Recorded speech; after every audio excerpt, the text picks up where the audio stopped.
First of all, Abby, good to see you. You look so good. Thank you for coming out here. I know. It's great. There's worse places to be than by the beach, so thank you. Yes, I get some tranquility here. Do you? Yes. Do you feel at peace? I do. When I see the ocean, yes. I know you needed your conch shell here. Do you feel at home? Yes. I like the shells. I like the starfish. That's right. All that jazz. I love it. Well, listen, this month marks 4 years since your cancer battle left you unable to walk. And yet I still see you everywhere. Wait a minute. My cancer battle didn't leave me in the chair. Okay. It was the failure of 6 doctors in 10 days that put me in this chair. 4 years ago this month. Huh? 4 years ago, yes. And yet you're still as active as ever, though. I mean, how do you feel today? Right now, Yeah. I feel great. Let's go to lunch. Okay, I'm gonna take you up on that. Well, I can go to lunch and go to dinner. Yeah. I can shop. You can go to concerts. I saw you at Topic Show. Yes, That's yes. right. If it's handicap accessible, I Yes. can go. So, I can shop and I can eat. And there are 2 things that I'm really good at. Really good at shopping and eating. So, but it gets me into trouble, I just spend money and I sit in a chair and eat. So, looking back on these last 4 years, how would you say that has changed you, the whole experience? immensely. I say please and thank you at least 100 times a day. And to strangers. When you're in a store and I get caught between the clothing racks, getting poked in the eye by the edges of hangers, just dropping things on the floor, dropping my car keys in the parking lot, all of those things become a huge problem. They're problematic. It's an effort, for me to bend over and try to pick something off the floor. To bend over and pick something up off the floor, I can do it. But I have to lower my chair. I have to put my feet down. I have to lift up the armrests. I have to bend over and try to grab it. And sometimes you need help. But so you have this new sense of gratitude, it sounds like. I do, and I have such a respect for people that are handicapped. I had no idea, none, before I was in a chair. Wow. And you see me out. We bumped into each other at a concert. And like I said, I go to dinner, I shop, I do this, I do that. You're living your life. I am, but no one sees what goes on behind closed doors. Absolutely. And it's tough. It's tough. Your whole life changed. Getting out of bed, putting your clothes on, your whole bathrooming skills.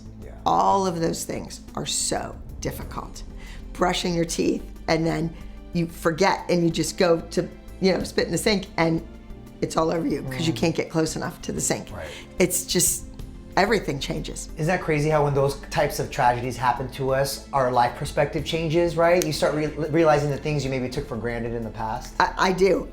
And here in Santa Monica, the city of Santa Monica, the sidewalks are so bad, the tree roots, all that jazz. It's horrendous trying to wheel around. But I need to be able to wheel around. Right. I don't want to have to get in my car and drive everywhere, live in the suburbs.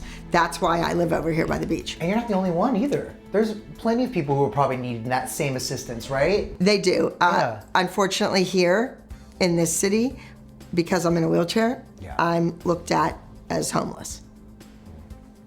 It's crazy. That is crazy. Especially if I have shopping bags on my lap, then woof, I'm definitely homeless. Especially when you're living in a penthouse in Santa Monica. Yeah, well, yes. Right. People don't see that. They just see you out on the street, and the children recognize me immediately and they want a picture and they run up and hug me, and I'm afraid I'm going to wheel over their feet.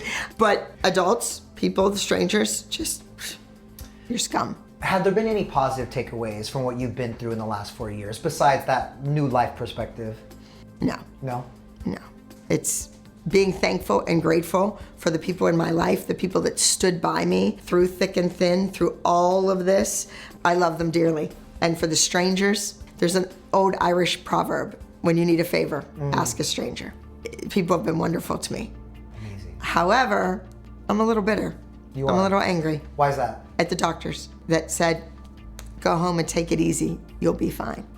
I just finished shooting a documentary about what I went through, what happened in my federal camp, my staycation, and what happened over the next 2 weeks when I was released and I was in a halfway house trying to get medical care while you're under the government's jurisdiction in a halfway house was insane.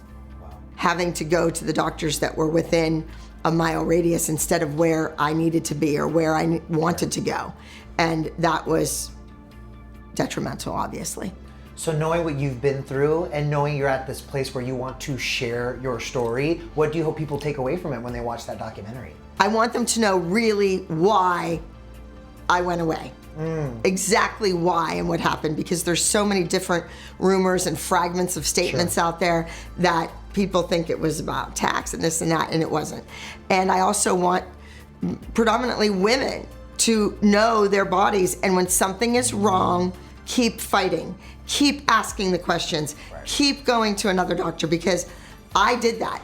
I went to Hollywood Presbyterian. I was in Hollywood. That's where the ambulance took me. And they thought I wanted drugs. I don't even like to take the medicine, you know? Like just off the streets, just wander some drugs. Yes, just wander in an ambulance, right. Right, in an ambulance. Yeah, then, you know, with 24 hours of being discharged, I was back in again with the same symptoms.